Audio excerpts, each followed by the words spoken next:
আহোম শাসনৰ গৰিমাত কালিমা খানিলে স্বৰ্গদেউ চুলি খোৱাৰ দিনতে লালু খোলা বৰ ফুকনে কাললৈ কুঠাতি ৰজা ঘৰিগা কুঁৱৰীক ৰাজসভালৈ মাতিলে স্বামী বাতৰি বিচাৰি নানা শাস্তি বিহিলে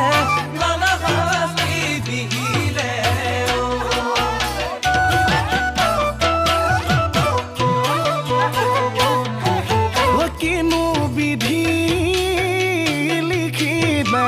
কুঁৱৰৰ কপালত